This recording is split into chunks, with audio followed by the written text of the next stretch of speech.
buenos días, bienvenidos sean todos ustedes a este webinar que el área de impuestos de BDO México ha preparado para todos ustedes.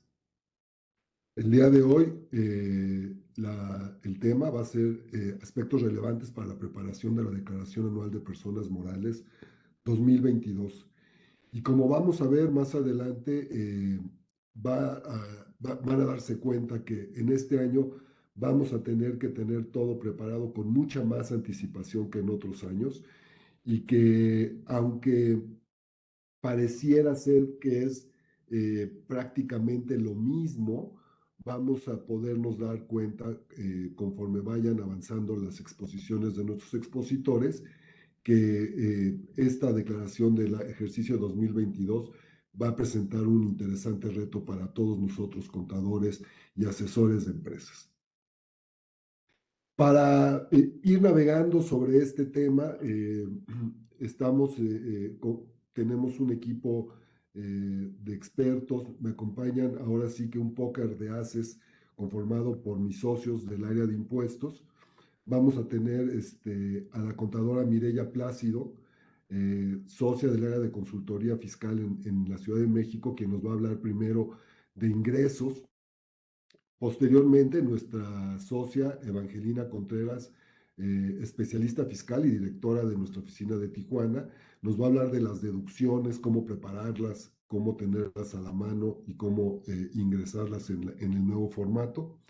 Posteriormente, Jesús Navarro, socio y líder de la práctica de impuestos en nuestra oficina de Guadalajara, va también a acompañarnos y nos va a dar un repaso muy rápido sobre ahora sí que los problemas en el terreno de juego, ¿no? Nos va a dar algunos tips muy interesantes acerca del llenado de la propia declaración. Finalmente, tenemos a nuestra socia, también experta del área fiscal aquí en la Ciudad de México, Rita Valdivia, quien va a abordar un tema por demás interesante, que es el tema de CUCA, CUFIN y acreditamientos de impuestos pagados en el extranjero. Me parece que con este equipo vamos a poder navegar por estas aguas turbulentas que, como verán más adelante, es el área donde nos vamos a tener que desempeñar, sobre todo en este mes y medio, mes y 10 días, y que, insisto, va a representar un reto muy importante para todos nosotros como profesionistas y asesores de negocios. Bueno, sin más preámbulo, voy a permitirme darles una pequeña introducción al tema. Eh, Como cada año, durante este primer trimestre de inicio de cada año, pues tenemos una cita con el SAT, ¿no? Tenemos que llenar nuestra declaración de personas morales y a contrapelo de lo que la autoridad durante varios años nos ha comentado, en las que dice que vamos a lograr en algún momento esa tierra prometida de hacer la declaración sin necesidad de un contador que nos acompañe. Me parece que cuando vayamos viendo en este webinar cómo se va desarrollando la declaración anual, vamos a ver que hoy más que nunca tener a un contador, un profesional que conozca los vericuetos de presentar la declaración anual, nos acompañe durante todo el proceso. Y esto lo comento porque no es de este año, sino ya llevamos muchos años labrando lo que es el futuro de la información para efectos de fiscalización. Y yo lo que le llamo es el imperio del CFDI, ¿no? Hoy en día todo está colgado del CFDI. Y como lo vamos a ver más adelante, incluso la información que ya viene precargada tiene como origen estos CFDIs. Estos CFDIs van a ayudarnos. Por favor, no sé si nos podemos regresar porque ahí ya nos estamos adelantando un poco. Perfecto. Estos CFDIs que hoy en día ya no están limitados al servicio de administración tributaria, ya también están siendo compartidos con otras entidades como el Seguro Social, autoridades locales, aduanas. Todo lo que se busca es tener un ecosistema que le permita a la autoridad poder recaudar más y de manera más eficiente. Como saben, no ha habido cambios en las tasas fiscales durante todo este sexenio. Fue una promesa que se hizo al inicio del mismo, pero lo cierto es que para 2023 las exigencias de gasto público por parte del gobierno son altísimas y ya se reflejó en el último reporte de la gestión del SAT que ya no hay tantos casos como aquellos cobros importantes a ciertos corporativos que obviamente representaron una buena parte de la recaudación en años pasados. Ya no se tienen tantos casos de esos, entonces eso parece que es por demás importante para la autoridad. Por eso es que necesita tener este ecosistema, estos elementos para poder hacer su fiscalización mucho más rápida. ¿Por qué tenemos la obligación? Bueno, como saben, el artículo 31, fracción cuarta de nuestra Constitución, señala que es obligación de todos los mexicanos el contribuir para el gasto público. Ahí, de primera instancia, es el fundamento legal para el pago de impuestos en general por parte de todos los mexicanos. Ahora, es importante que es contribuir, pero también es la formalidad de lo mismo, ¿no? Presentar, calcular y enterar. Importante, el tema es presentar. Hoy en día me dicen, Octavio, que el audio está un poco bajo, no sé si podamos hacer algo al respecto. Eh, Como ustedes saben, hoy en día la declaración anual tiene una gran cantidad de información precargada, pero al mismo tiempo nos piden mucha más información este año. Toda esta información tendremos que ser lo más cuidadosos posibles para evitar discrepancias. Tenemos situaciones en que estas discrepancias, aunque puedan ser errores involuntarios, pueden tener consecuencias nefastas para la propia autoridad, para el propio contribuyente. Ahora sí, si podemos pasar a la que sigue. De manera general, el artículo 1 de la Ley del Impuesto sobre la Renta señala tres casos por las que se está obligado a pagar este impuesto, ¿no? Se tiene el caso, están obligados, perdón, tres personas están obligados, o tres grupos de personas. Por un lado, los residentes en México, obviamente personas morales y personas físicas, los establecimientos permanentes de residentes en el extranjero, y los ingresos que reciban los extranjeros que no tengan establecimientos permanentes, pero que puedan estar grabados. Estos tres grupos son los que, o tres grupos de personas son los que están obligados, de acuerdo a la ley del impuesto sobre la renta, artículo primero, a pagar a presentar su declaración anual.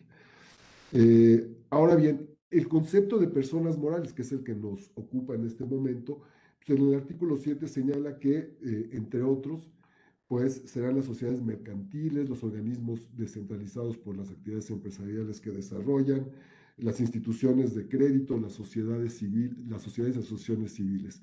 Pero lo cierto es que también tenemos las asociaciones en participación y los establecimientos permanentes.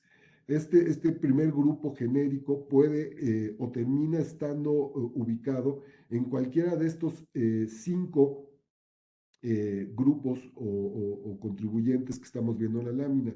Las personas morales del grupo de las personas morales del régimen general, grupo de sociedades que han optado por lo que es la nueva modalidad de la consolidación fiscal, que realmente no es una consolidación fiscal, los coordinados, actividades agrícolas, ganaderas, silvícolas y pesqueras, y las sociedades con fines no lucrativos.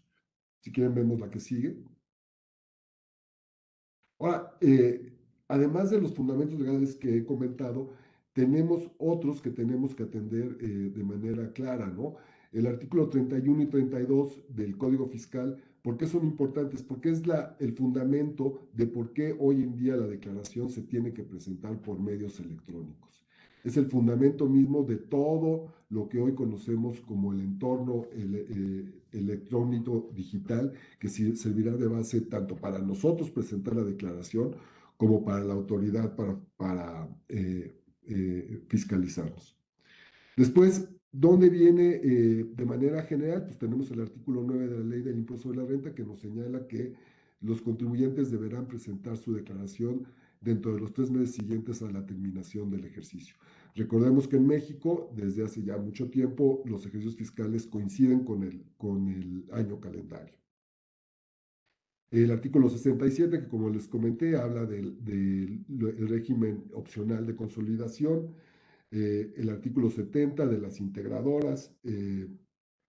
Es importante señalar que el artículo 76, y no obstante podría ser repetitivo, pero el artículo 76 que habla de las obligaciones de las personas morales en la fracción quinta, vuelvo a insistir que se debe de determinar un resultado fiscal o utilidad gravable, pero también señala que es obligación de los contribuyentes el presentar la determinación de la PTU. Esto es importante porque uno podría decir que todo se confluye dentro de lo que es el impuesto sobre la renta, pero tiene otras ramificaciones que pueden tocar, en este caso, obligaciones de índole laboral.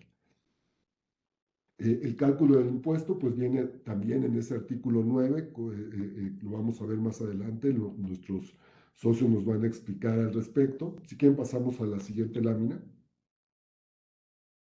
Y los formularios, insisto, el artículo 31 habla de los formularios digitales. Sabemos que estos se dieron a conocer recientemente. ¿Por qué? Porque para que estos formularios puedan ser utilizados, por lo menos se tienen que haber dado a conocer por la autoridad con 30 días de anticipación. Y estos son los que para cada una de las personas que señalé en la lámina anterior deben de estar, deben de ser utilizados.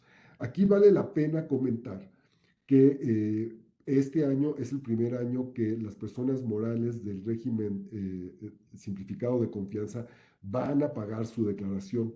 Recuerden que estas son personas morales con ingresos menores a 35 millones de pesos.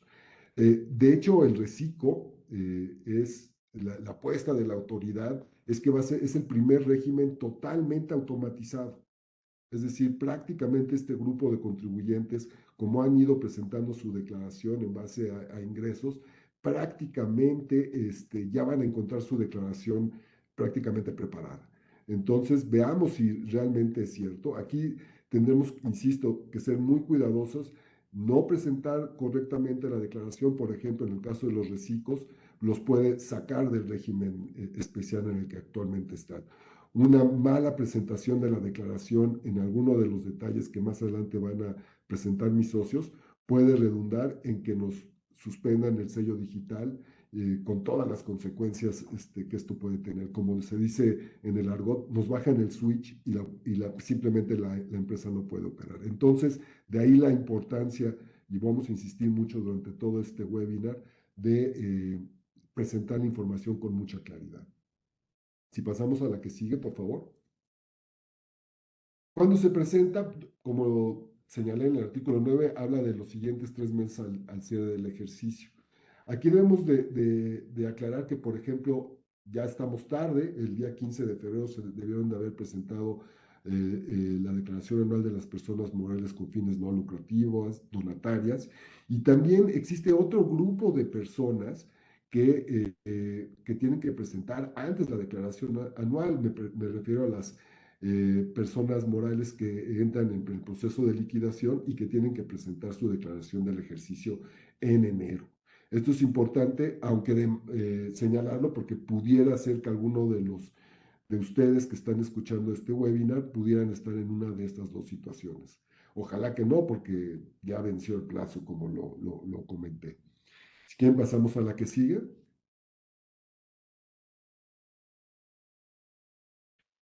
¿Qué información rápidamente? Pues de entrada, contar con el RFC, contraseña, la e-firma, esto es muy importante. Muchas veces no tenemos bien resguardada nuestra firma digital, con lo cual es indispensable para poder hacer cualquier cosa hoy en día en la página del SAT. Va a haber ya información precargada, como la información de pagos provisionales, pérdidas, la información de sueldos y salarios. Importante señalar que la información viene precargada. Entonces, si hay alguna, cuando el sistema nos va a arrojar la información de los ingresos nominales. Si esos ingresos no coinciden con lo que tenemos registrado, eso quiere decir que tuvimos un error al momento de enterar los pagos provisionales, y el mecanismo para arreglar eso es cambiar las declaraciones provisionales para que se reflejen ya en el aplicativo a nivel anual. También es importante señalar que tener en cuenta que tenemos hasta el 28 de febrero de 2023, insisto, por el tema de la información que ya viene precargada, en el caso de los FDIs de nómina, de acuerdo a la regla 2.7.5.6, tenemos ese tiempo hasta el 28 de febrero para cancelar esos FDIs que pudiéramos haber hecho o emitido de manera errónea, y tenerlos ya presentados correctamente, y que los podamos encontrar ya en el aplicativo descargados de manera correcta. Otro punto interesante es ya cuando te estemos enfrente. Por favor, no sé si podemos seguir en la presentación. Dentro de la información rápidamente que vamos a necesitar, tenemos la que vemos en pantalla, tener los ingresos acumulables, deducciones autorizadas, ya tener nuestra conciliación contable y fiscal, el cálculo perfecto de la PTU, el papel de origen y aplicación de pérdidas fiscales, nuestros papeles de trabajo en materia de pagos provisionales. Si quieren, seguimos por favor. Esto estoy yendo un poco rápido, pero por supuesto que mis socios lo van a abordar ya con más detalle. Tenemos el tema de pagos de dividendos, determinación de la CUCA, la CUFIN, la cuenta de capital de aportación. Si quieren, seguimos viendo más adelante un tema que vamos también a tratar.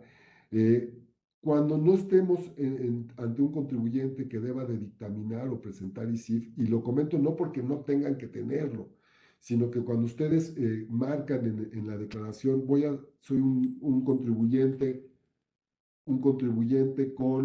obligado a presentar dictamen fiscal o ISIF, de manera automática el aplicativo ya no te permite llenar la información de los estados financieros. ¿Por qué? Porque se va a llenar esa información ya sea en el CIPRET o en el ISIF.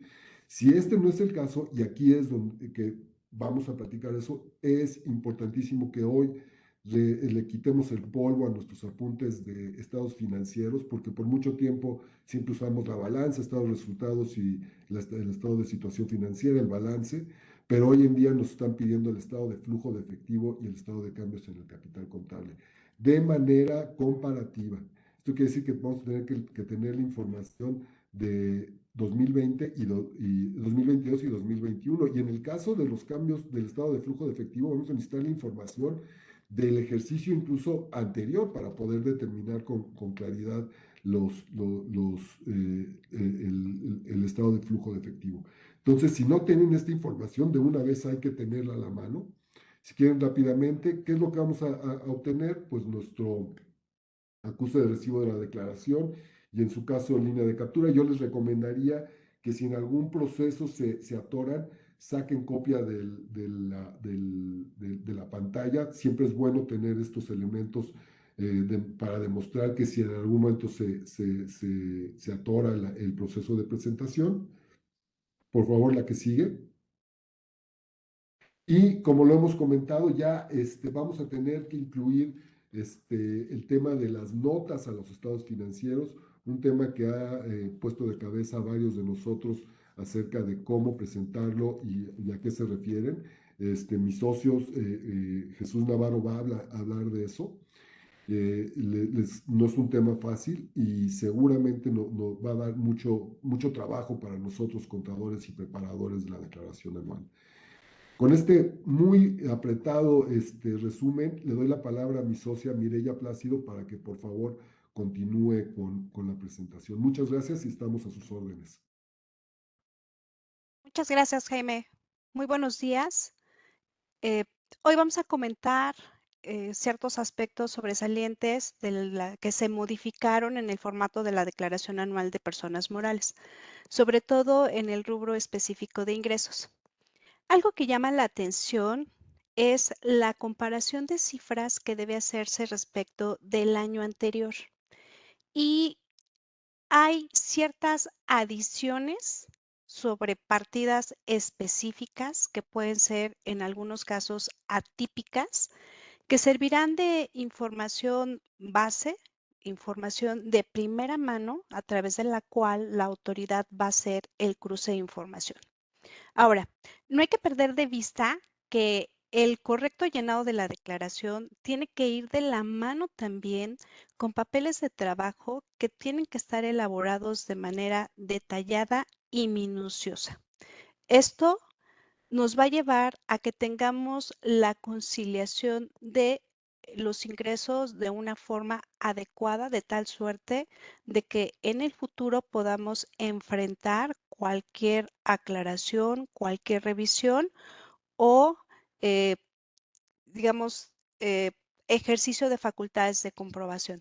Siguiente, por favor. Como se observa en pantalla, los ingresos declarados deben coincidir con los ingresos base para la determinación de los pagos provisionales del impuesto sobre la renta al 31 de diciembre del ejercicio. Esta situación pareciera ser sencilla porque, como ya sabemos, la mayor parte de la información de una declaración viene ya precargada porque evidentemente es información con la que la autoridad cuenta en sus registros y en esta forma tan digitalizada que se tiene hoy de declarar los impuestos.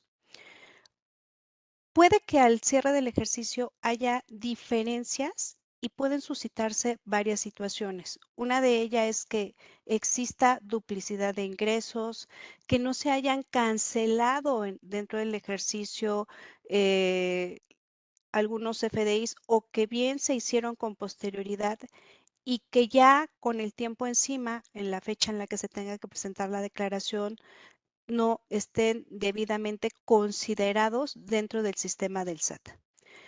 También existen otros casos en los que puede haber ingresos diferidos, una forma diferente en la que se tributa o se declara el ingreso, los momentos de acumulación. Por ejemplo, una sociedad civil va en base a flujos de efectivo.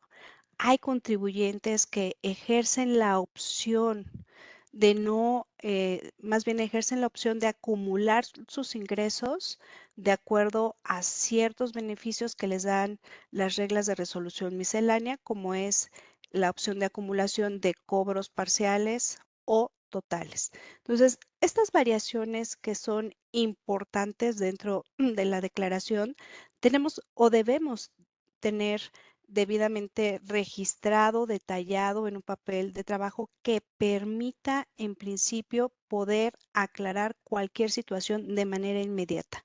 Los tiempos de reacción con la autoridad muchas veces son de 10 a 15 días una vez que se llega la notificación, que son estas invitaciones económicas, y obviamente no es por un ejercicio, sino que son por los últimos 5 ejercicios. Entonces, los tiempos en elaborar, en conciliar esta información pueden estar fuera de nuestro alcance. Ahora, es importante que se hagan por lo menos 2 conciliaciones previo a la preparación y llenado de la declaración anual. La primera es conciliar todas las cuentas de ingresos contables que por virtud de su naturaleza representan ingresos acumulables. Y la segunda conciliación es identificar qué ingresos acumulables están amparados con un CFDI y cuáles son aquellos ingresos que son partidas especiales de acumulación por las cuales no se cuenta con un CFDI, o bien que son beneficios que la propia legislación y demás disposiciones alternas te permiten como acumulación solamente hasta el cierre del ejercicio. Tenemos como partidas especiales el ajuste anual por inflación, tenemos la utilidad cambiaria, tenemos ingresos que provienen del extranjero, como decía, la opción de acumulación solamente en declaración anual de cobros o cobros parciales que se reciben durante el ejercicio. Entonces, debemos de tener plenamente identificado todos estos rubros y partidas. ¿Por qué?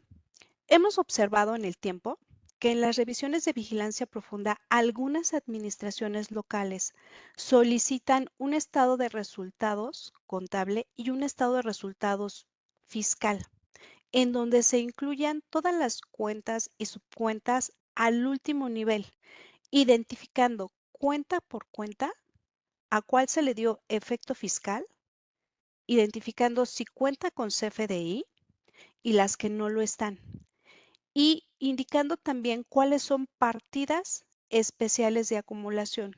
Entonces, si tenemos estos estados financieros, estado de resultados contable y fiscal, nos va a facilitar muchísimo la conciliación de ingresos. Reitero, hoy la autoridad está en una posición fiscalizadora. Lo veíamos ya en el plan maestro, donde en los últimos 4 años la recaudación se ha duplicado. Entonces, antes eran los grandes contribuyentes, ahora se han ido a un sector mediano y pequeño en el que están apostando a cantidad. Ahora, siguiente, por favor. En el apartado de ingresos netos se observan adiciones para mostrar de forma detallados ingresos que se obtienen por estimaciones preventivas para riesgos crediticios, incluyendo recuperaciones de cartera, así como ingresos percibidos por primas emitidas y cedidas. Esta información es específica y atribuible solamente a contribuyentes que sean instituciones de crédito e instituciones de seguro. ¿Por qué? Porque tienen reglas específicas para la acumulación, momento y reconocimiento de los ingresos. Siguiente, por favor. Miren, en el apartado de ingresos fiscales no contables dentro de la conciliación entre el resultado contable y el resultado fiscal, no solo se incluyen adiciones a instituciones de crédito y de seguros, sino que se incluyen renglones muy particulares que le van a permitir a la autoridad tener una conciliación más efectiva de los ingresos. Uno de ellos es la utilidad cambiaria fiscal. Esto va de la mano con la información que tiene que conciliar dentro de las bases de pago en cálculos mensuales del impuesto sobre la renta. Está el tema de la utilidad fiscal por enajenación de intangibles, como lo es el caso de las marcas, donde muchas veces se lleva a cabo planeación fiscal por el cobro de regalías. Y por otro lado, el tema del usufructo. Como ustedes recordarán, hubo cambios en donde ahora el usufructo se debe de reconocer como un ingreso acumulable. En el caso de las operaciones o de la utilidad fiscal que deriva de operaciones financieras que están referidas al tipo de cambio, tiene un efecto fiscal diferente respecto de otros instrumentos financieros, porque aquí, independientemente de los efectos que tenga, debe determinar al cierre del ejercicio si hubo ganancia o utilidad independientemente de la fecha de liquidación o de vencimiento del instrumento. Entonces, como ustedes ven, hoy estas adiciones le van a permitir a la autoridad no solamente tener información básica, sino irse más allá de lo que hoy se permitía a través de una declaración anual que estaba en un formato 2021. Siguiente, por favor. Ahora, hay ingresos que solo se acumulan en declaración anual. Hay 3 adiciones importantes. Si quieres la siguiente, por favor. Este es digamos, el pantallazo del menú de los ingresos fiscales en la conciliación. Ahora vamos a ver aquellos ingresos que solo se acumulan en la declaración anual. Y como les decía, hay 3 adiciones importantes. Uno es la distinción del tipo de fideicomiso general e inmobiliario. Aquí recordemos que dependiendo del tipo de fideicomiso, tendremos o sabremos cuál es el momento de acumulación de ciertos ingresos, sobre todo en el tema de fideicomisos inmobiliarios. La segunda adición que me parece no importante, sino muy importante, es la opción de acumulación de ingresos por cobro total o parcial del precio. Hay una regla de resolución miscelánea, que es la 3.2.4, que te da la opción de que no acumules en pagos provisionales los cobros parciales que se reciban, siempre y cuando se cumplan dos condiciones. Uno, que la mercancía o el producto no se haya entregado o bien que el servicio no se haya devengado. Cuando tú ejerces esta opción, tú tienes la facilidad de acumular al cierre del ejercicio el saldo que tenga el registro de estos cobros parciales respecto de la mecánica y del cierre al cierre del ejercicio que se tenga. Esto va de la mano también con la deducción la deducción estimada del costo que también la regla te permite. Entonces, se va abriendo un poco más la declaración para conocer aspectos muy específicos. En el caso de los estímulos fiscales acumulables, que también obviamente son a nivel anual, hoy, si quieres la siguiente, como verán en pantalla, se detalla. Antes venía de manera general, global, el tema de estímulos fiscales. Hoy hay que identificar de qué estímulo fiscal se trata, porque todos los estímulos fiscales tienen términos de referencia, tienen reglas específicas y obviamente la autoridad necesita que el contribuyente no solamente acumule, sino que acredite que ese es el monto efectivo que debió acumular en la declaración anual por el estímulo que recibió. Siguiente. Miren, como parte de los cambios importantes están algunas adiciones de estados financieros que se comentarán más adelante. Uno de ellos es el estado de flujos de efectivo. Esto le va a permitir a la autoridad conocer no solo el origen de los ingresos base del impuesto sobre la renta, sino también las aplicaciones que se convierten en gastos y consecuentemente en deducciones del ejercicio. Es evidente que a través de las adiciones que se han hecho al formato de la declaración y a este estado de flujos de efectivo, la autoridad va a tener una radiografía de alto nivel que le permita identificar partidas atípicas de ingreso y de deducción que antes no era posible tener de primera mano.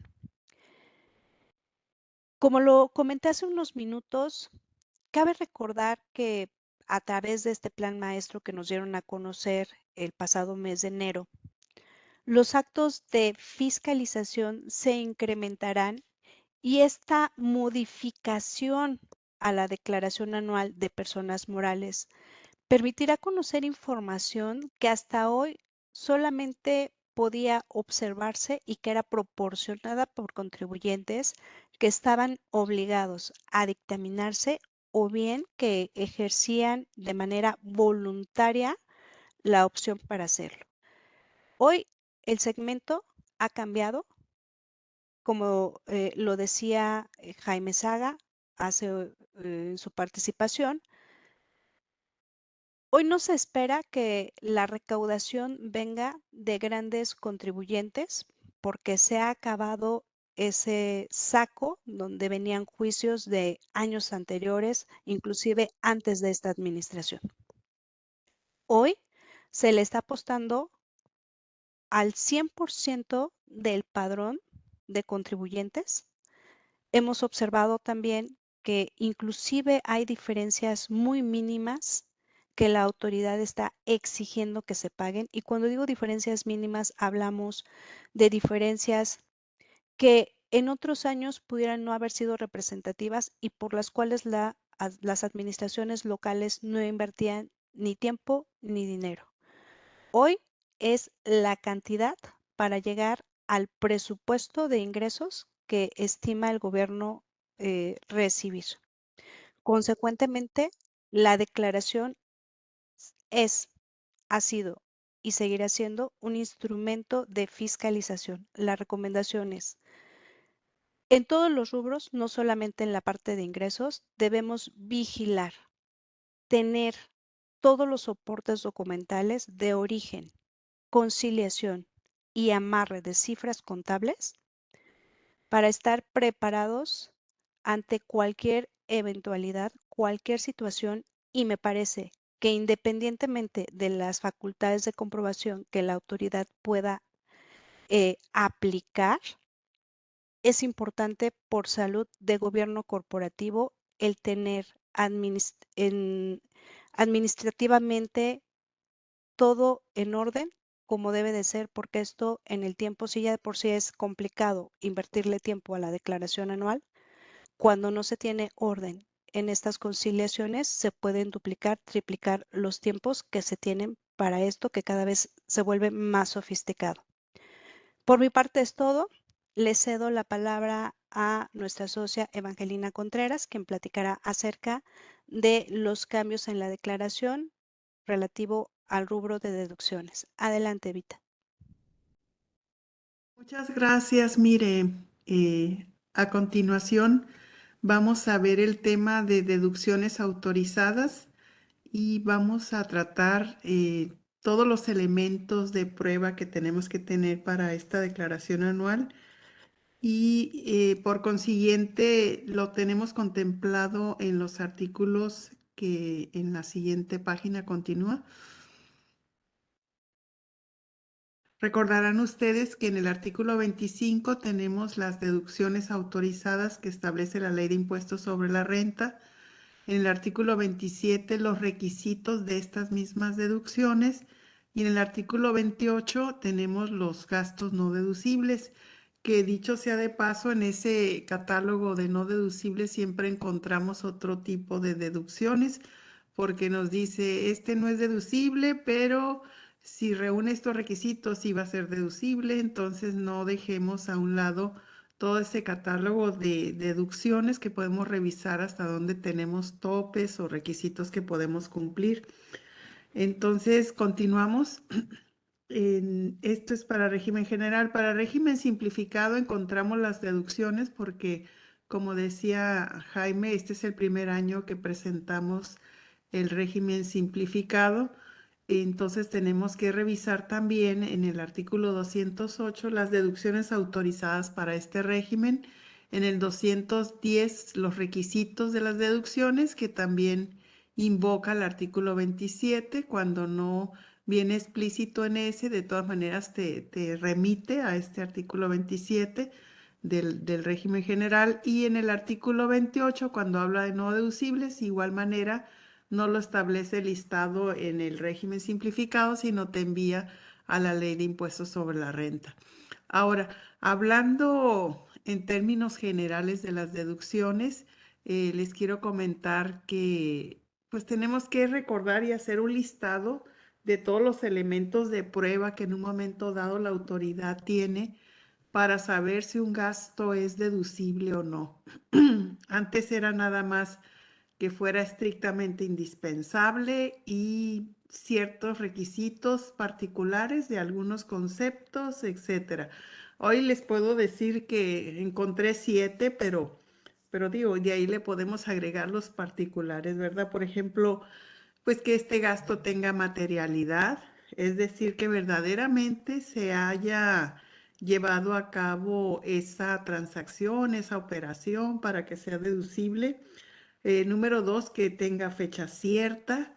Número 3, que tenga razón de negocios, que es un tema también muy profundo en el sentido de que verdaderamente la entidad lo esté ocupando para hacer su negocio, el gasto, es decir, de fondo, no de forma, y que sea estrictamente indispensable, como lo mencioné, que si tiene partes relacionadas, que ahora ya incluye también las nacionales, que cumpla con su estudio de precios de transferencia y si por si llegase a caer en el tema de esquema reportable, pues también tendría que cumplir con ellos, ¿no? Entonces, en forma general les comento esto. No lo vamos a analizar por capítulo de lo mencionado, sino vamos a referirnos a cómo integrar toda esta parte para la declaración anual de personas morales. Adelante. Aquí tenemos un comparativo del régimen general en las deducciones. Curiosamente, el artículo 25 dice, los contribuyentes podrán efectuar las deducciones siguientes, haciendo una analogía con los ingresos que mencionó Mireya. Nos dice, ahora sí que como mandato, dice, las personas morales acumularán, y ya te dice todos los ingresos, ¿no? Utiliza la palabra acumularán. Y acá nos dice en deducciones podrán, o sea, como si tuviera la opción de hacerlo y por si se te llega a olvidar, ¿no? Entonces, si quieres lo haces, si no, no. Entonces, pues ahora sí lo más conveniente para la autoridad en este tema, ¿no? Y encontramos las deducciones, como les mencionaba, en el 25 de renta para régimen general y el 208 en la Ley de Impuestos sobre la Renta para régimen simplificado. Y sobre este orden lo va enlistando. La primera deducción dice devoluciones, descuentos y bonificaciones, comparando con el simplificado, lo menciona igual, nada más que dice siempre y cuando se haya acumulado el ingreso, porque como todos sabemos, el régimen simplificado se basa en flujo de efectivo. Por otro lado, en el segundo es el costo de lo vendido y por otro lado, en el segundo para simplificado, la adquisición de mercancías y materia prima que hayan sido pagadas en el ejercicio, como lo menciono abajo, lo pongo que es deducible si lo pagaste. Para régimen simplificado, devengadas puede ser el tratamiento siempre y cuando si le pagas a personas físicas o sociedades civiles, si debió haber quedado pagado en el ejercicio. En este caso, pues llama la atención que para el régimen simplificado, todas las compras de mercancía y materia prima son deducibles. Para efecto del régimen general, tenemos que hacer todo el cálculo del costo de lo vendido. Entonces, es distinto ahí la aplicación. En la fracción tercera nos habla de los gastos netos de descuentos, de la misma manera para simplificado.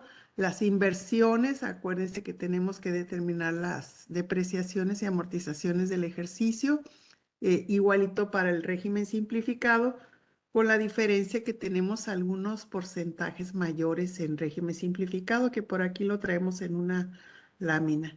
Adelante.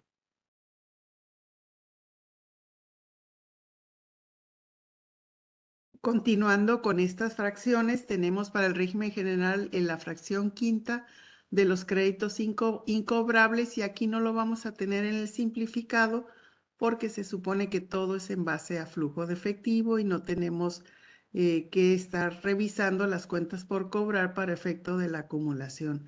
Y en su lugar pone intereses pagados derivados de la actividad por préstamos derivados de la actividad.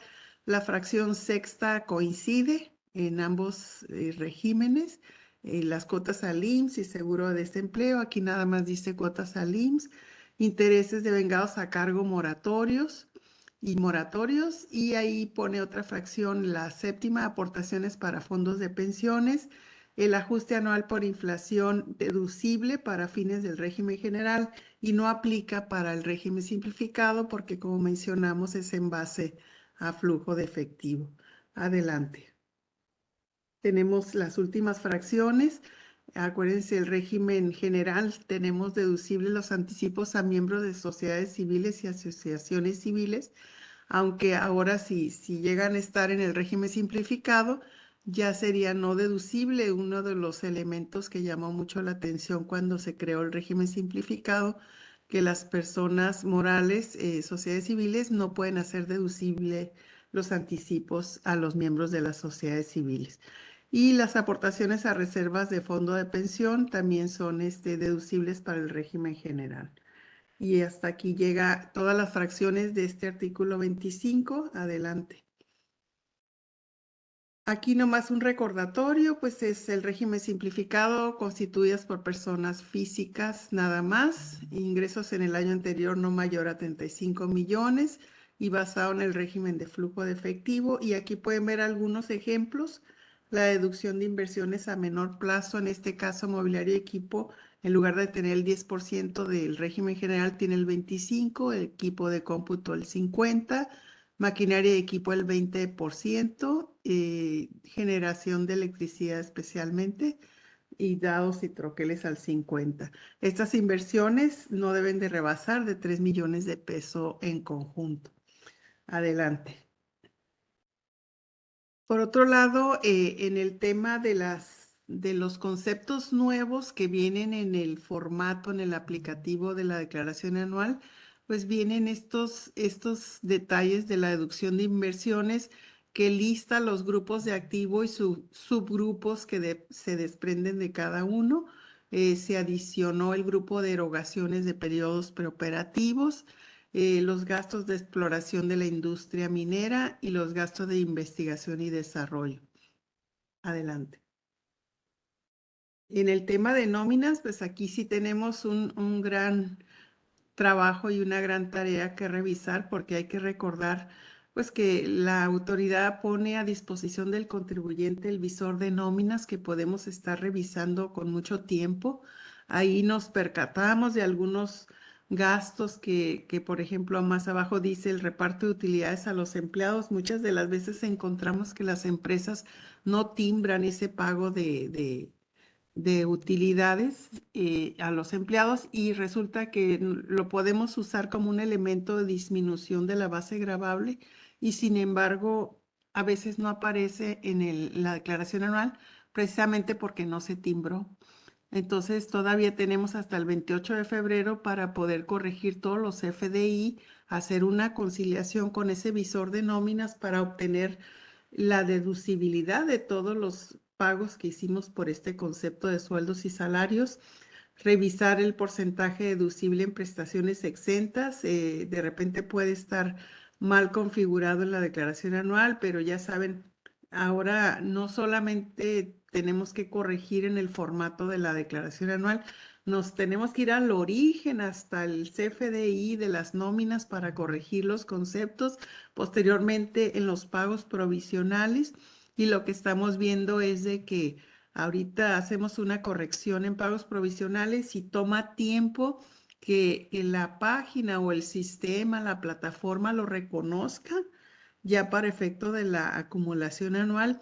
Entonces, por eso la idea de hacer esta conferencia con mucho tiempo, porque pues ahora sí, y si le agregamos el tema de los estados financieros, pues no podemos imaginar que alguna persona quiera hacer su declaración anual de personas morales una semana antes de que se venza.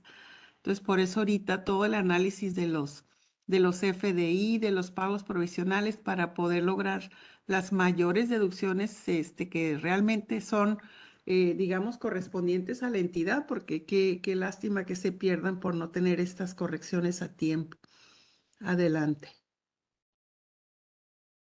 Aquí pues es un ejemplo del formato, cómo viene desglosado los sueldos, salarios y asimilados. La autoridad pues ahí te pone exactamente el total de la nómina, el número de trabajadores, el importe de sueldos y salarios, dice el impuesto sobre la renta retenido, perdón, y el enterado. Ahí si se fijan trae una pequeña diferencia el ejemplo. ¿Por qué? Porque a veces por centavos o por el CFDI X no sale idéntico como debe de ser, y pues ahí te marca el número de trabajadores. Ahí distingue lo que son las prestaciones exentas, las grabadas y el total. Viene muy analítico el tema de sueldos y salarios, y por eso el comentario de revisarlo a fondo, ¿no? Con todo el personal. Estas son cifras pequeñas, pero hay empresas que tienen miles de trabajadores. Imagínense todo el trabajo de hacer la conciliación anual. Adelante. Aquí también te marca los renglones de la nómina por asimilados a salarios no deducible, viáticos, anticipos a rendimientos de sociedades en el tema del régimen simplificado, otros conceptos no deducibles y la nómina por asimilados a salarios no deducible. Adelante. También lo mismo en asimilados, tenemos que tener, digamos, conciliado todos los pagos que le hicimos por este concepto a las personas que están percibiendo este tipo de ingresos y hacer conjuntamente con sueldos y salarios la conciliación. Recordar que si no hacemos los pagos provisionales de esos sueldos, automáticamente la autoridad no lo considera como no deducible. Adelante.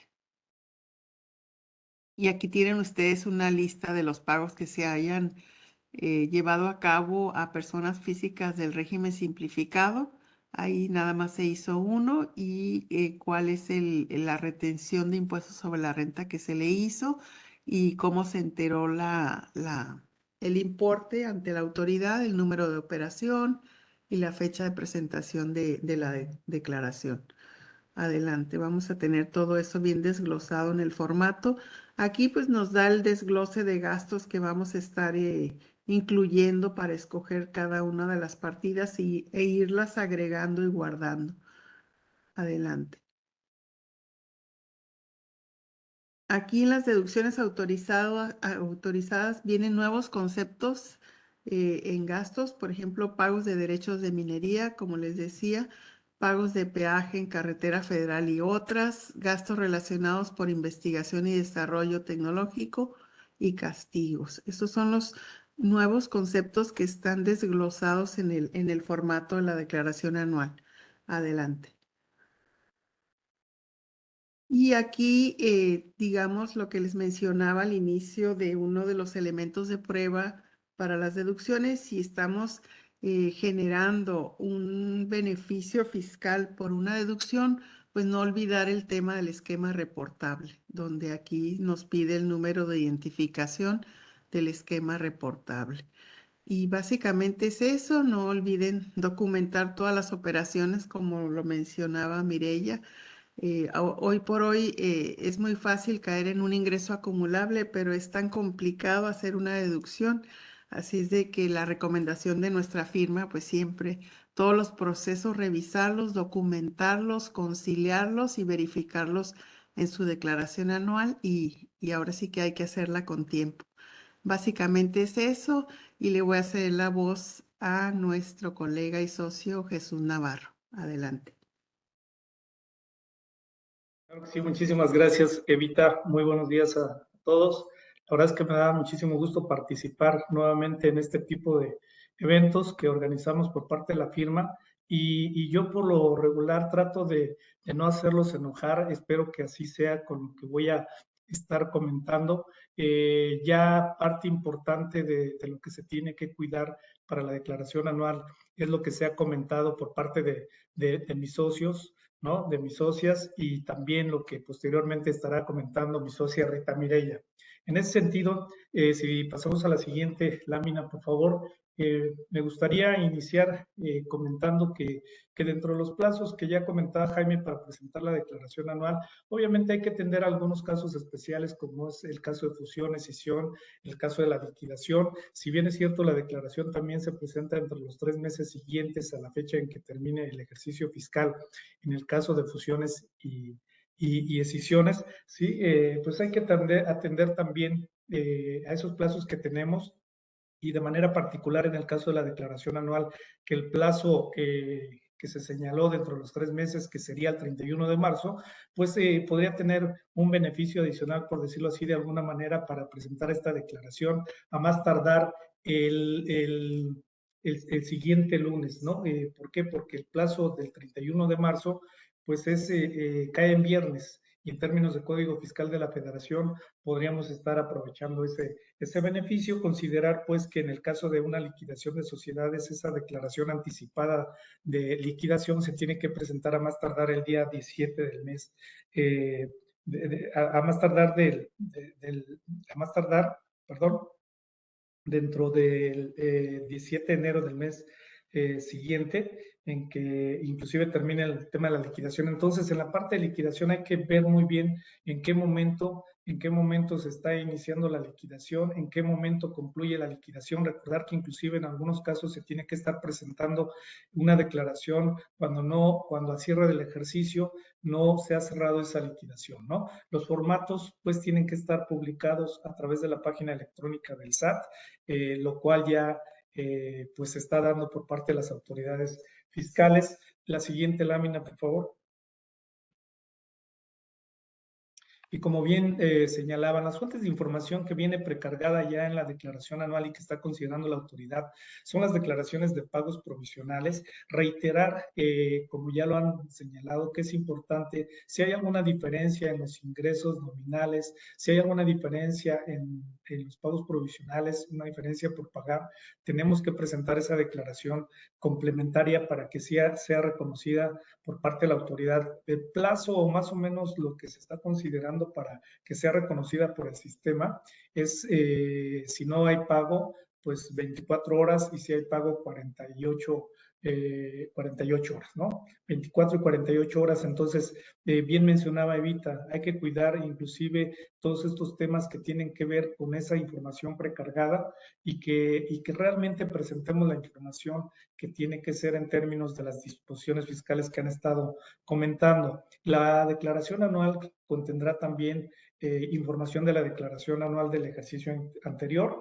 Puede ser que en esa declaración anual del ejercicio anterior, ojo, tengamos algunos saldos a favor, algún pago de lo indebido que pudiéramos estar aplicando, ya sea para esta declaración, para pagos provisionales, pero es importante que también esa declaración anual del ejercicio contemple los datos correctamente, ¿no? Si hay algún tema de retenciones para el contribuyente, también ya está precargada la información y cierta información que tiene que ver con la declaración del pago de dividendos. La siguiente, por favor. Y bueno, como ya se comentaba, este nuevo formato se dio a conocer en diciembre del 2022. Cambios importantes respecto al año anterior en la información a reportar. Sin duda tiene que ver el tema de los estados financieros y creo que es fácil estar abordando pues lo que el procedimiento para cargar toda la información. Inclusive, pues aquí tenemos que observar, como ya comentaba Jaime, si hay compañías que están obligadas a dictaminarse en términos del artículo 32A del Código Fiscal de la Federación, si se está bien obligado a presentar lo referente a la ICIP en términos del 32H, ¿sí? Porque tenemos que señalarlo en la declaración, ¿no? Desde ahí tenemos que iniciar con la captura, mencionando la información que tenga que ser. Es decir, estoy obligado al dictamen de estados financieros o estoy obligado a presentar la ICIP, y en ese sentido pues se exime de prácticamente capturar información por lo que se refiere a la sección de los estados financieros, ¿no? Entonces, dentro de las secciones y de un inicio, pues ya dentro de la plataforma, pues estaremos viendo que esta declaración es para las personas morales. Algo muy importante, como pueden ver aquí en esta presentación, hay un dato que se refiere a ISR por ingresos que tienen que ver con regímenes fiscales preferentes. Aparece por aquí en el material. Es importante identificar si en determinado momento se tiene alguna inversión, algún ingreso que esté en estos, ubicado en algún país que se considere un régimen fiscal preferente. Y esto es muy importante, primero porque se tiene que acumular a los ingresos que mencionaba mi socia Mireya Plácido, ¿no? Es decir, recuerden que aquí en México se paga por la renta global, es decir, por los ingresos que se obtengan, ¿no? Independientemente de dónde sea la fuente, y se tiene que pagar el impuesto aquí en México. Entonces, esto quiero señalarlo porque primero se tendría que habilitar esa parte de este recuadro y capturar la información tanto de los ingresos como del ISR que se haya cubierto, e inclusive para poder acreditar el impuesto que en su oportunidad se haya retenido en el extranjero. Otro de los detalles importantes, y ahorita que estamos todavía en plazo, es que cuando se tienen estos ingresos, independientemente que tenemos que presentarlos en la declaración anual y que en mi opinión va a ser una forma de cruzarlo, recuerden que el contribuyente tiene la obligación de presentar una declaración informativa con la información referente a los depósitos, cierta información que tiene que ver con los estados de cuenta. Y aquí lo delicado es que si no se presenta esa declaración informativa que se presenta en este mes de febrero, pues entonces ya se incurre en ciertas penas, en ciertos situaciones que contempla el Código Fiscal de la Federación y que pueden llevar a un tema de prisión a este tipo de contribuyentes por el hecho de no presentar la declaración, esa declaración informativa. E inclusive atendiendo a lo que comentaba Mireya en relación con los ingresos, lo que comentaba Evita en relación con las deducciones, pues bueno, también es importante contemplar lo que establece el Código Fiscal de la Federación, ¿no? Respecto de las sanciones.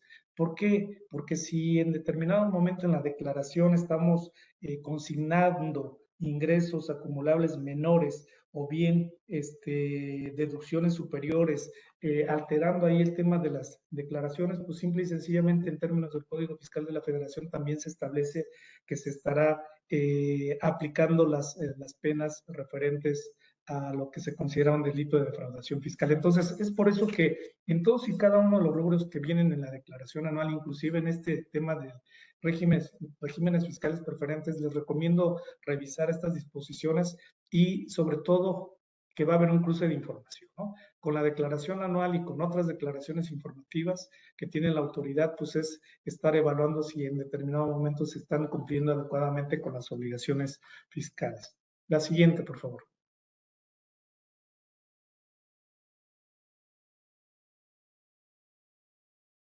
Bueno, atendiendo inclusive a que en el ejercicio fiscal de 2022 se abrieron algunos conceptos ya de manera puntual en los ingresos acumulables, en las disposiciones de los ingresos acumulables, pues bueno, también en la declaración anual se incluyen nuevos conceptos como es el tema de la consolidación de la nuda propiedad, de usufructo, la utilidad por enajenación o cesión de cartera, que también ya comentaba Mireya, y la ganancia por operaciones derivadas referidas a un tipo de cambio, ¿no? Entonces, continúa el tema de los ingresos precargados a nivel anual, de los ingresos nominales, y es por ello que volvemos a reiterar la parte de la presentación de las declaraciones complementarias en pagos provisionales para que se puedan cargar los ingresos correctamente en la declaración anual. La siguiente, por favor.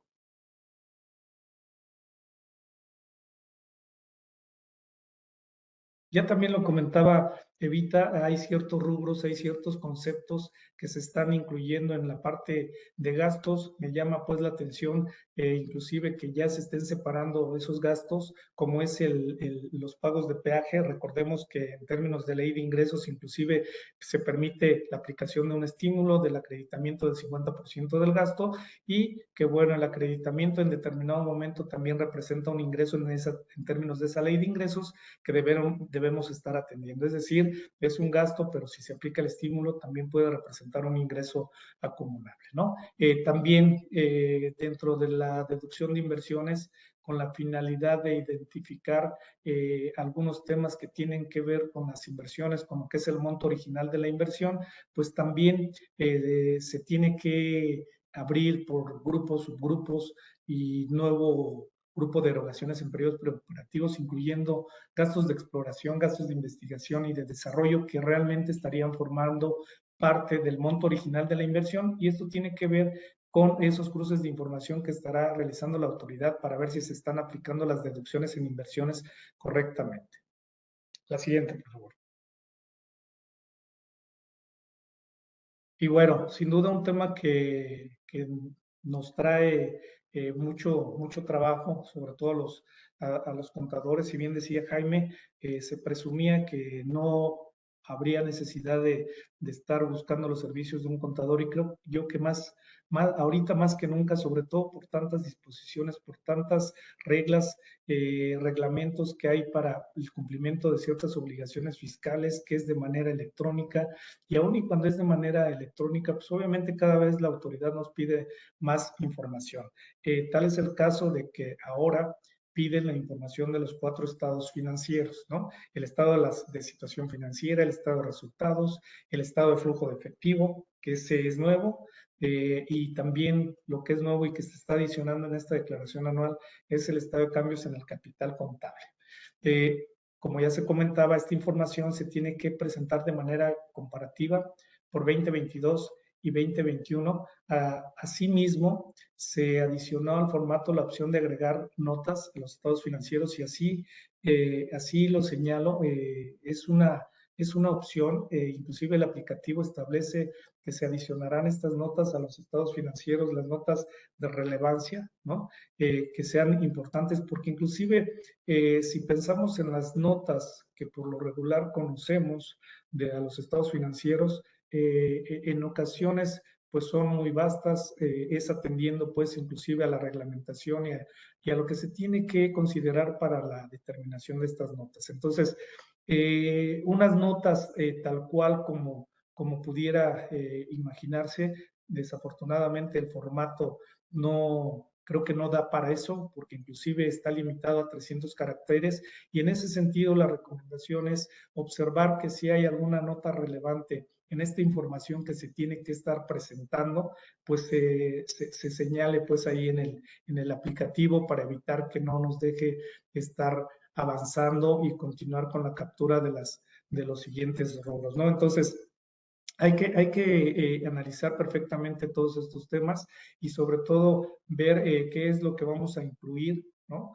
En esta información, porque inclusive también hemos pensado que puede ser una explicación de variaciones, cosa que sí está especificada inclusive en el CIPRED, en la declaración informativa también sobre la situación fiscal, también viene una parte donde se presentan una explicación de variaciones, ¿no? De la información financiera, inclusive de los gastos, de cierta información, y que lo mismo sucede en el CIPRED, y asimismo estas dos obligaciones de ICIF y CIPRED nos piden las notas de los estados financieros, y esas notas a los estados financieros pues sí permiten incluirlas, ¿no?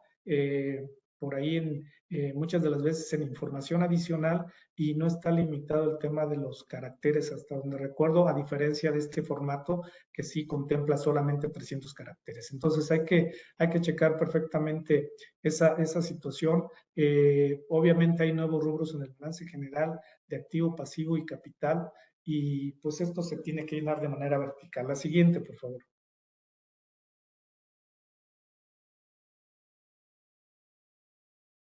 También hay una clasificación en el estado de resultados integral de las partidas con partes relacionadas, partes no relacionadas, si son residentes en el extranjero, si son residentes nacionales. También se actualiza el detalle de otros resultados integrales. El estado de flujos da opción a seleccionar el método, ya sea directo o indirecto, donde se precargará la utilidad neta del estado de resultados. Obviamente tenemos que ir llenando por bloques, ¿no? Atendiendo a la información que nos vaya apareciendo para poder llegar a que también se vaya precargando esta información, ¿no? Debe capturarse el detalle por partida de actividades de inversión, financiamiento y de operación, esto en el estado de flujos, y el saldo final de efectivo se comparará contra el saldo mostrado en el balance, mostrando un mensaje de error si hay alguna diferencia. La que sigue, por favor.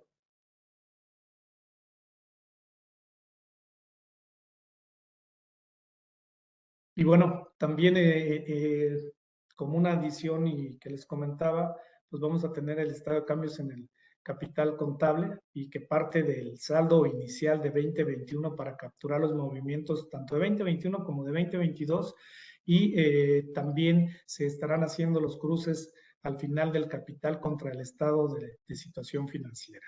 La conciliación contable fiscal se presentará de manera comparativa también por 2022 y 2021, y bueno, ahora se determinará hasta el resultado fiscal y no solo hasta el nivel de la utilidad fiscal, como lo hacíamos en la declaración de 2021, ¿no? Se comparará el resultado fiscal contra el resultado fiscal determinado en la sección de ISR Personas Morales, y como pueden ver son más cruces que está haciendo la autoridad, y creo que esto sin duda permite pues que la declaración en determinado momento se vaya sin errores. Se deberá detallar la clasificación ya establecidas de la conciliación contable fiscal, y pues es la información que nos está solicitando la declaración anual, este nuevo formato. Si pasamos a la siguiente, también pues como les comentaba, simple y sencillamente es una imagen de cómo viene inclusive el tema del aplicativo, con algunas opciones inclusive para capturar, dependiendo de cada uno de los rubros, sea del ejercicio fiscal de 2022, todo esto se tiene que capturar. Ojo, o sea, esta información no viene precargada, esta información se tiene que capturar directamente por los contadores, por quienes sea el encargado de estar preparando lo referente a la declaración anual, y como pueden ver, pues es comparativo, ejercicio fiscal 2022 y ejercicio fiscal 2021. La siguiente, por favor. Lo mismo en el estado de situación, en el estado de resultados, y hay que tener muchísimo cuidado en la información que desde el estado de resultados estamos presentando, porque desde ahí la autoridad puede presumir que haya en determinado momento posiblemente alguna omisión de ingresos, y es que reflejamos muchas veces esta información y de entrada son focos rojos para la autoridad. Cuando inclusive ya a través de este estado de resultados estamos presentando una pérdida bruta, ¿no? Es decir, el costo es superior pues a los ingresos que se están obteniendo, y desde ahí puede haber ya cierta situación, alguna particularidad por parte de la autoridad para que pueda solicitar las aclaraciones correspondientes, y nada más de esta información que se podría presentar en el estado de resultados. La siguiente, por favor.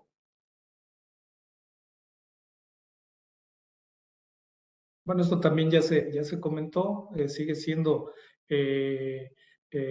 parte del estado de resultados, ¿no? La siguiente.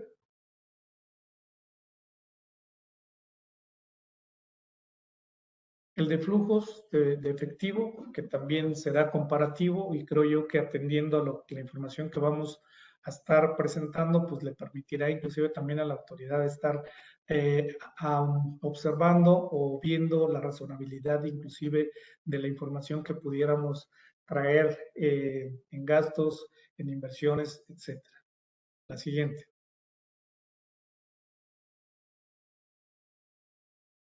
Esta también nada más es una forma de mostrarles pues cómo está el aplicativo, y al igual que en la conciliación contable fiscal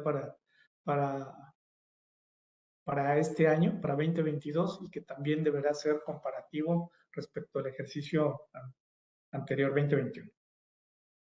La siguiente.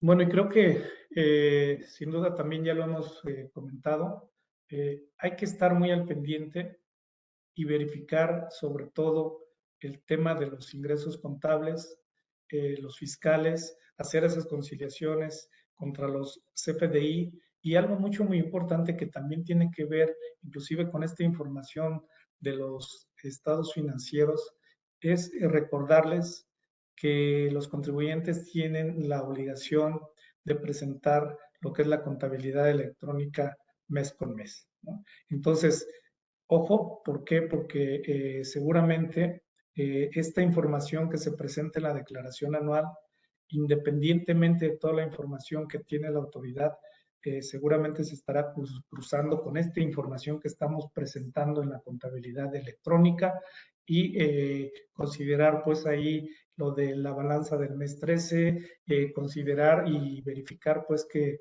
tanto ingresos, deducciones coincidan con esta contabilidad electrónica, el que sean estrictamente indispensables, el observar inclusive el que estén amparadas con el comprobante fiscal, que cumplan con requisitos especiales para cada deducción. Es importante también para esta declaración anual que no nos olvidemos que, atendiendo a las nuevas disposiciones que se han incorporado al Código Fiscal de la Federación, tenemos que estar observando un tema de razón de negocios, si existe un beneficio fiscal directo o indirecto, porque en determinado momento la autoridad tiene la facultad de recaracterizar ciertas operaciones, sea de ingresos, sea de deducción y con posibilidad de modificar lo que estamos presentando en las declaraciones anuales. Entonces, creo que tenemos bastante trabajo, tenemos que hacer todo este tipo de conexiones, de conciliaciones, verificar inclusive los requisitos de los comprobantes fiscales,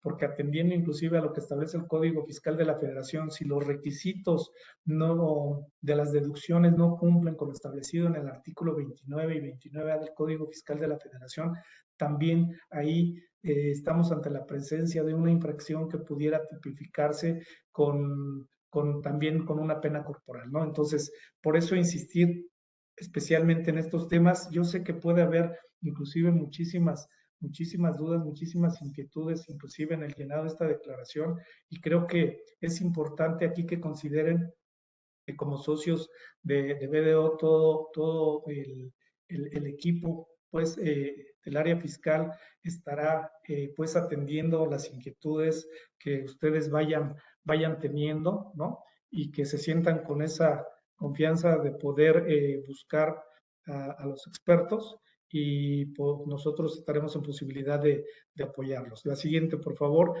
Creo que con todo esto que hemos estado comentando, pues también, pues al final es llegar a lo que sería el impuesto a pagar, determinar correctamente lo que se tendría que pagar, y vuelvo a insistir en esas declaraciones de años anteriores que permitan poder reconocer también la información precargada, sea de pérdidas fiscales, de saldos a favor e inclusive de los pagos provisionales. Hasta aquí serían mis comentarios y me reitero a sus órdenes nuevamente para cualquier pregunta o aclaración.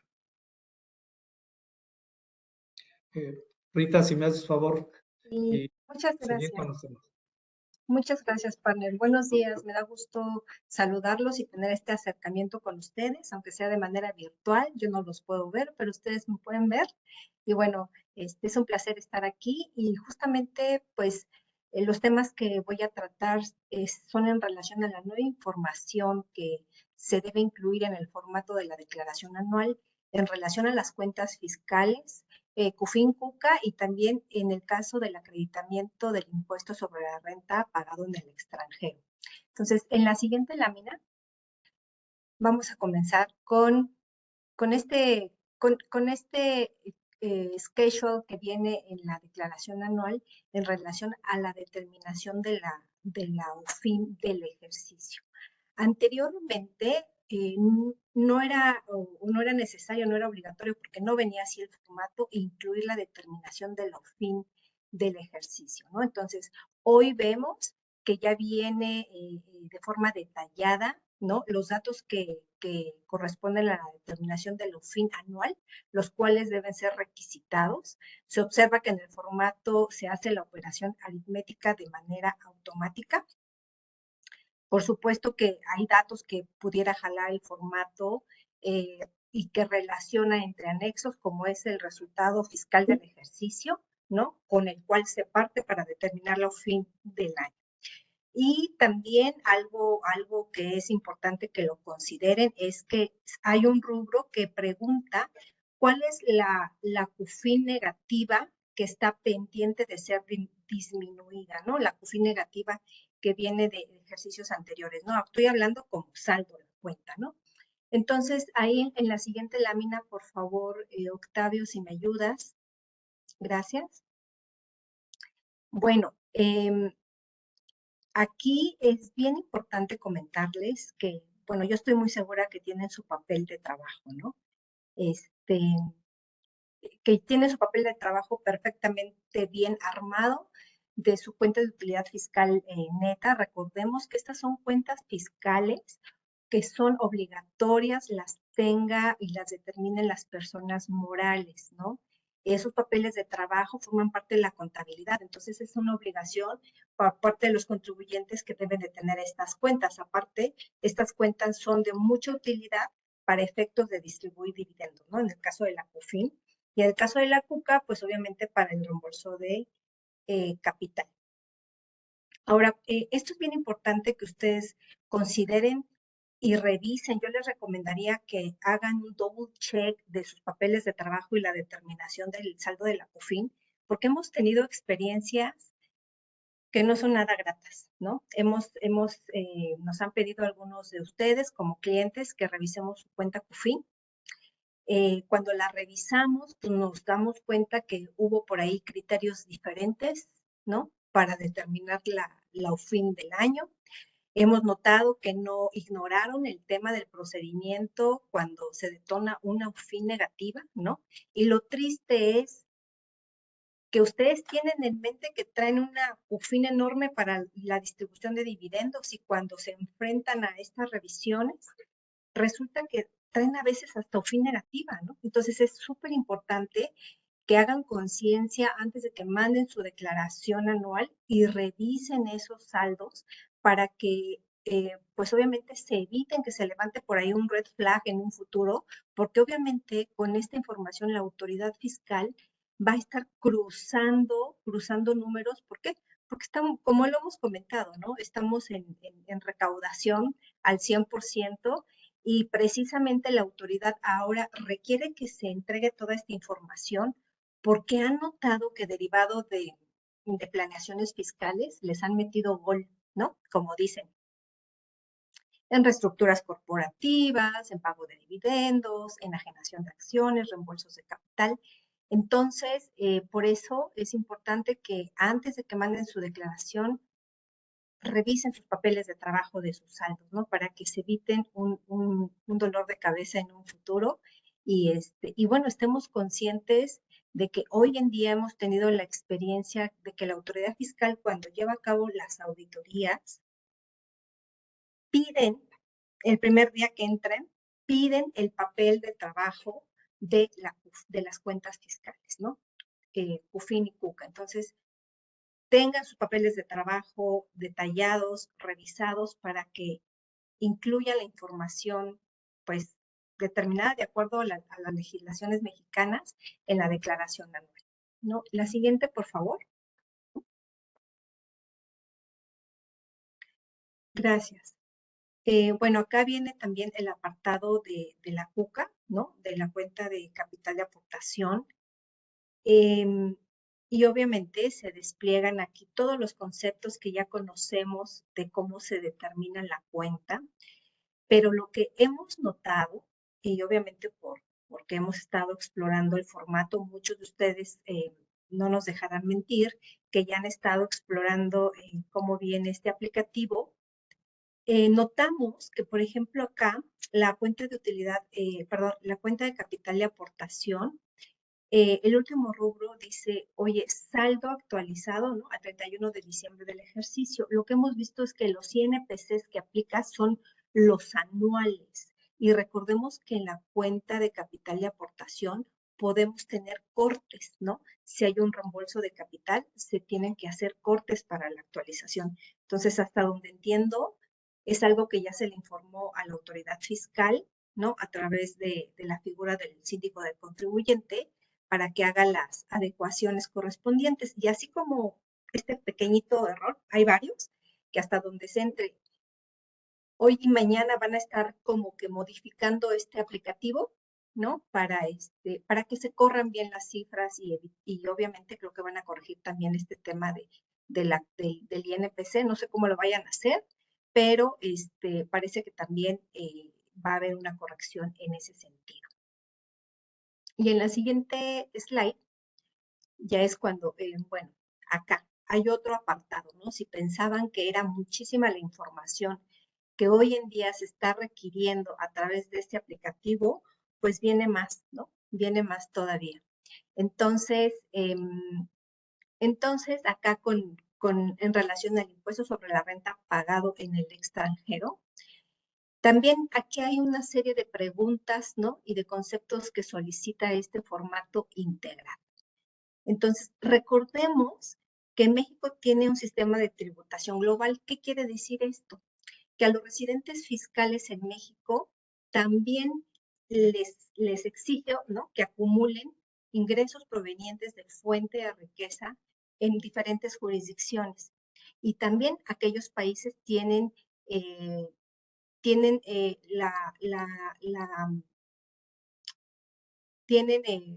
derecho a gravar en su territorio aquellos ingresos que generen diferentes contribuyentes que no sean residentes en ese país, ¿no? En esa jurisdicción. Entonces, por eso es que se dice que México tiene la tributación global, porque independientemente de donde obtengas el ingreso, se acumula acá en México, ¿no? Y para evitar esta doble imposición en materia fiscal, existen varios mecanismos para mitigarla. Una es los acuerdos bilaterales, y sí, me estoy refiriendo a los tratados para evitar la doble imposición en materia del impuesto sobre la renta, y el otro método o mecanismo es el unilateral, que en el caso de México incluye en el artículo 5 justamente la posibilidad de acreditar el impuesto sobre la renta que se pagó en otra jurisdicción. Cabe precisar que hay dos formas o dos tipos de ISR, de acreditamiento de ISR pagado en el extranjero. Uno es el que se da de manera directa y el otro es de manera indirecta. Básicamente, el que se da de manera directa son por aquellas contraprestaciones en las cuales se paga un impuesto sobre la renta, típicamente a través de una retención en aquel país, ¿no? En aquel país fuente.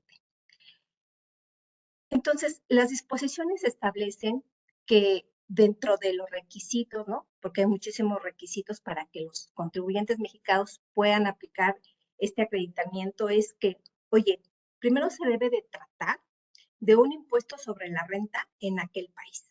Y para esto, pues también hay reglas, ¿no? Y básicamente lo que se busca es que en otro país, ¿no? Ese impuesto sobre la renta, como se llame, lo que grave es el incremento al patrimonio, ¿no?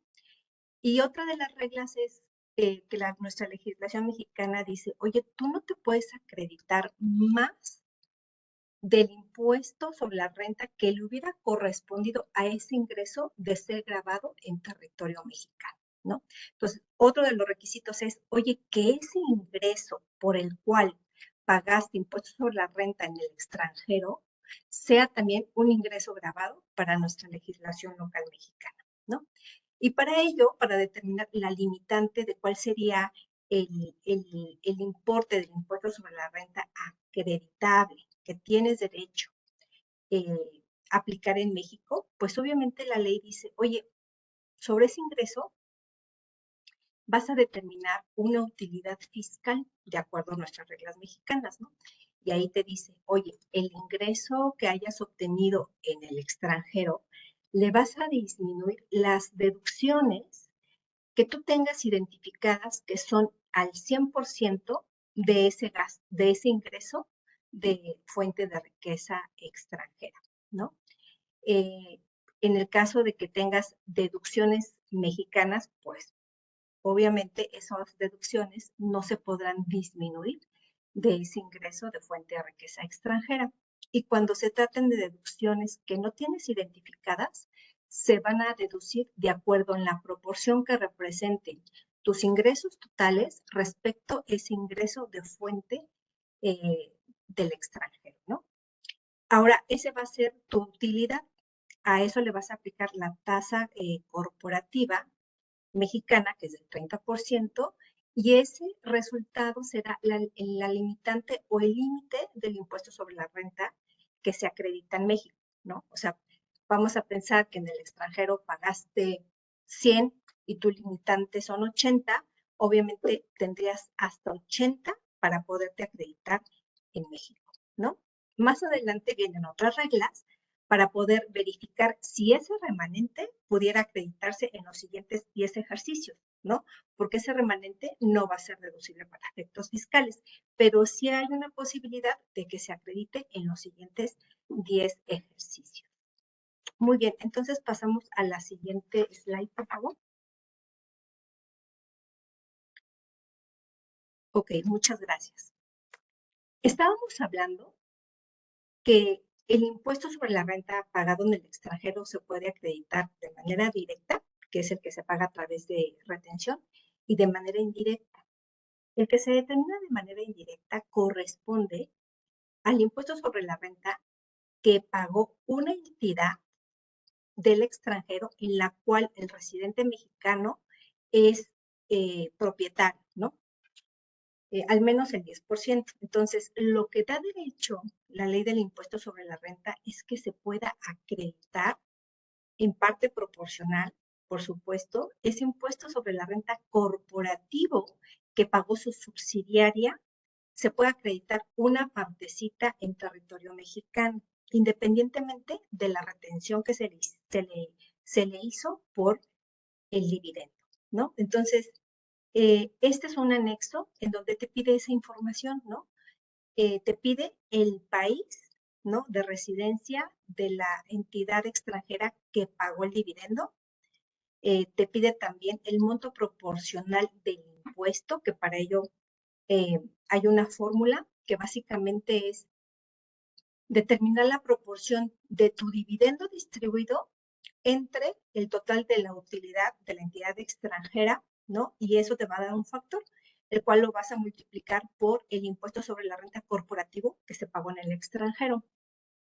Entonces, este schedule se ve así como un poquito simple, porque solamente es en el caso que digas, oye, no voy a acreditar un impuesto sobre la renta en segundo nivel, y entonces asumo que el formato dice, ok, entonces si no está en segundo nivel, dime si te vas a acreditar o dame los datos informativos que me van a servir para determinar si te estás acreditando el impuesto sobre la renta pagado en el extranjero corporativo en primer nivel, ¿no? Pero ¿qué pasa?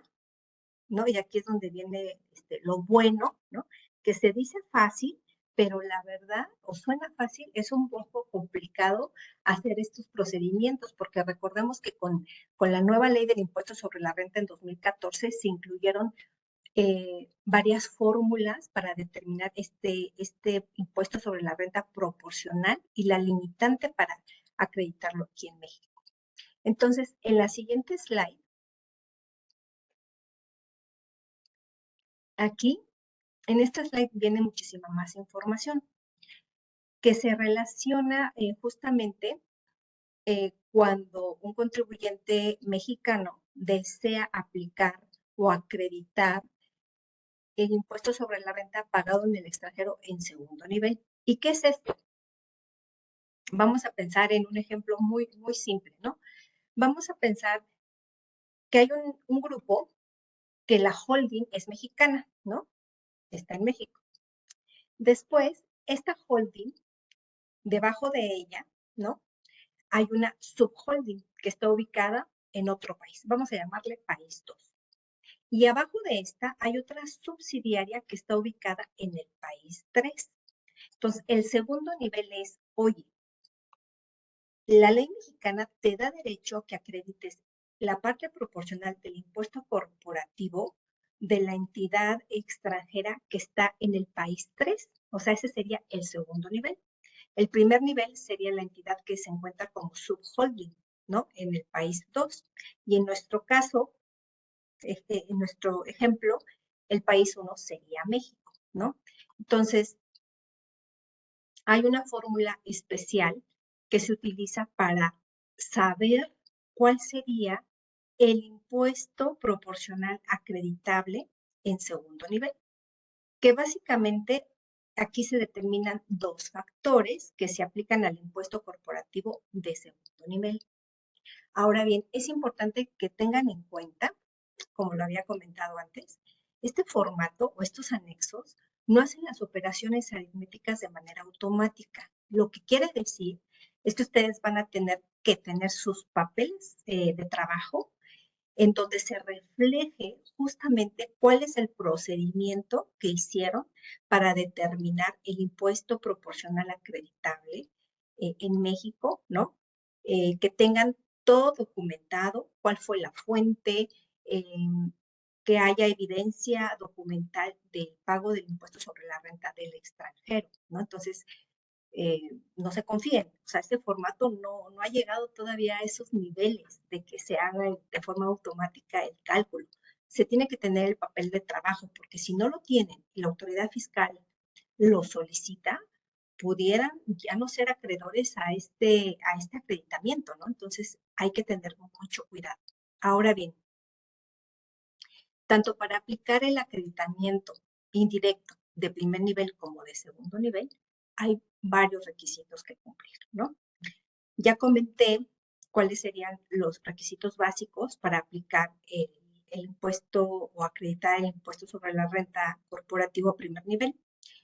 Y en el segundo nivel, lo que se adiciona es, a ver, para que se tenga derecho es que en este caso, ¿no? País 1, país 2 y país 3, es que México sea por lo menos dueño en un 10% de la subholding y que a su vez esa subholding detente al menos el 10% de las acciones de esa entidad del país 3, pero además que de manera indirecta México detente por lo menos el 5% de esa entidad del país 3. Esa es una condicionante que se tiene que dar para que se pueda acreditar el impuesto en México. Y también es importante que en el caso del país 3, de mi ejemplo, se tenga un acuerdo amplio de intercambio de información fiscal para que se pueda aplicar ese acreditamiento del extranjero. Y en cuanto al porcentaje de tenencia accionaria, es importante que tengan en cuenta y que recuerden que ese porcentaje de tenencia se debe de tener por lo menos 6 meses antes de que se distribuya el dividendo, ¿no? Para que se puedan aplicar estas reglas y este acreditamiento. Cabe precisar que esta metodología se debe hacer de manera anual y por jurisdicción, ¿vale? No se vale revolver. En la siguiente slide ya es justamente cuando viene pues todo el cálculo del impuesto sobre la renta corporativo mexicano y en uno de esos rubros pregunta, oye, ¿cuál es el impuesto sobre la renta pagado en el extranjero que te puedes acreditar? Entonces, todo esto que acabamos de platicar se debe de hacer en papeles de trabajo justamente para llegar a la cantidad mágica que se ingresaría en esa partecita del formato, ¿no? ¿Y cuál sería el orden en que el contribuyente mexicano puede acreditar ese impuesto sobre la renta pagado en el extranjero? Porque recordemos que hay pagos provisionales ya efectuados a nivel local, México, ¿no? Entonces, la prelación establece que puede acreditarse o puede disminuirse este impuesto sobre la renta pagado en el extranjero antes de aplicar los pagos provisionales locales, ¿no? Entonces, hay mucha información nueva que se tiene que incluir en la declaración anual, pero sobre todo, se debe de cumplir, además de los requisitos que comenté, tener la documentación comprobatoria en donde se pueda ver pues el origen y los cálculos de todo este impuesto que se paga en el extranjero, ¿no? Y tenerlos bien preparados en caso que la autoridad fiscal pueda solicitarlos, ¿no? Y como lo comenté, pudiera sonar como muy fácil en este ejemplo que comenté, ¿no? Pero en realidad cuando lo haces no es tan sencillo, pero nos quedamos a sus órdenes para cualquier consultoría en este tema. Y bueno, pues muchísimas gracias. Con esto yo cierro, Jaime. Muchas gracias, Rita, Jesús, Eva y Mireya. Nos llevamos un poquito más de tiempo, pero esperemos que nuestros amigos que están en el webinar puedan apreciar que tratamos de abarcar lo más posible, darles la mayor cantidad de consejos. Si me permiten, han llegado algunas preguntas, les voy a pedir aquí a nuestros socios especialistas que contesten algunas de ellas. Hay varias que están en función o en relación al tema de las notas. No sé, Jesús, si tú puedes empezar comentándonos. Las preguntas van en el sentido, en dos temas. Si son obligatorias y si, de nuevo, creo que lo comentaste, pero vale la pena resaltarlo, si las mismas se refieren a la totalidad de las notas de los estados financieros o simplemente, como lo comentaste y lo señala el propio instructivo, aquellas que se consideran relevantes, considerando también el tamaño del campo para poderlas incluir. Jesús, por favor.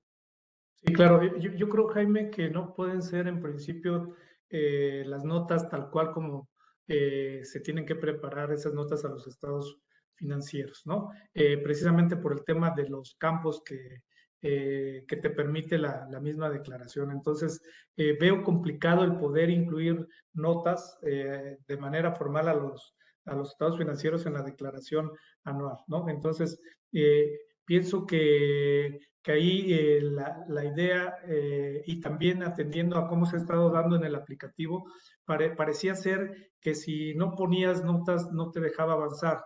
En la actualidad se están haciendo ciertas modificaciones y aún y cuando no se ponga alguna nota, pues definitivamente te permite avanzar. En ese sentido, digo, creo que también por parte de la autoridad, aún y cuando no hay una regla particular, está dando esa opción de incluir las reglas que considere convenientes el contribuyente, sobre todo por lo que se puede incorporar, ¿no?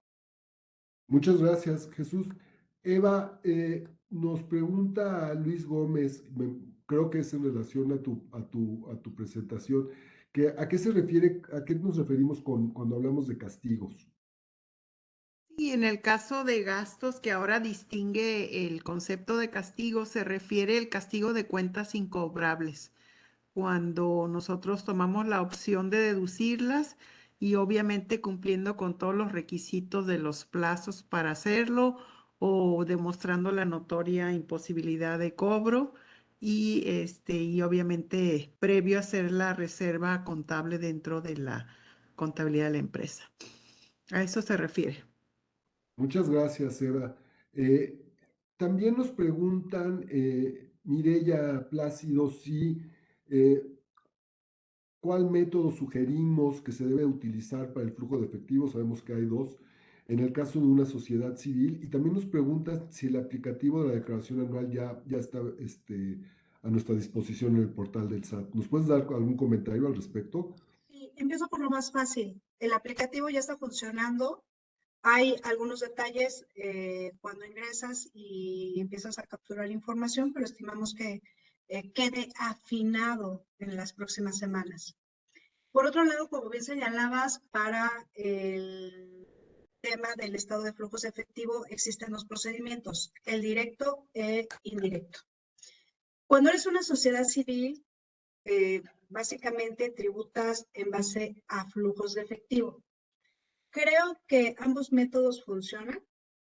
A mí, sin ser financiera, creo que el que podría adaptarse mejor es el método directo porque a través de este puedes segmentar los cobros en efectivo a clientes, partes de esa, como mínimo de esas actividades, pagos en efectivo a proveedores, pagos en efectivo a los empleados, pagos o cobros que son directamente impuestos a la utilidad. Cuando lo haces a través del método indirecto, partes de la utilidad o la pérdida y vas dependiendo de las actividades, considerando también aquellos cobros o pagos que pudieran tener un diferimiento en el tiempo o en el futuro. Entonces, creo que ambos funcionan, pero habría que ver también la calidad de la información que tiene la compañía para saber cuál es el método que mejor se adecua a sus necesidades. Sí, totalmente de acuerdo. Tenemos la idea de que el indirecto a veces es el más fácil, por supuesto, pero tenemos que ver porque sí, el otro es mucho más preciso. Rita, nos preguntan rápido, una última pregunta. Dice, estimada Mireya, sobre las retenciones del ISR en el extranjero, se tiene la constancia de retención expedida por el extranjero. Pero de eso a comprobar que el impuesto retenido haya sido pagado por el extranjero a la autoridad en el extranjero, creo que ya es demasiado. No sé qué comentario pudieras hacernos acerca de cómo comprobar este punto. Sí es complicado, sobre todo cuando hablamos, cuando hay prestación de servicios, es decir, cuando se aplica de manera directa, pero cuando lo aplicas de manera indirecta, primer y segundo nivel, pues si la mexicana es la dueña, ¿no? Entonces pudiera tener como más acceso a la evidencia del pago del impuesto sobre la renta. Entonces, ese sería mi comentario. Y por ahí había un comentario al final, Sí, Jaime, si me permites, dice, había por ahí que preguntaban que si la retención que les hacen en otro país se puede acreditar en la anual. Ciertamente sí, es en la declaración anual. muy bien. Pues muchas gracias. Seguramente se van a quedar más preguntas en el tintero. Nosotros, todos los participantes, expositores en este webinar, estamos a su disposición, así como pues todos los socios y el equipo de BDO a nivel nacional, nuestras 9 oficinas, como ven en la lámina, estamos a su servicio. Cualquier duda, por favor, no duden en contactarnos y nos dará mucho gusto poderlos ayudar como les comenté, si se dieron cuenta, el mensaje es, tenemos que empezar a trabajar y ya vamos tarde para poderla presentar a tiempo. Entonces, a desempolvar nuestras NIFs, acordarnos cómo el tema ese de esos 2 estados financieros que nunca usábamos y ponernos a trabajar. Muchas gracias y nuevamente nos ponemos a sus órdenes. Hasta luego. Gracias. Gracias, hasta luego. Bye. Hasta luego. Hasta luego, que esté muy bien.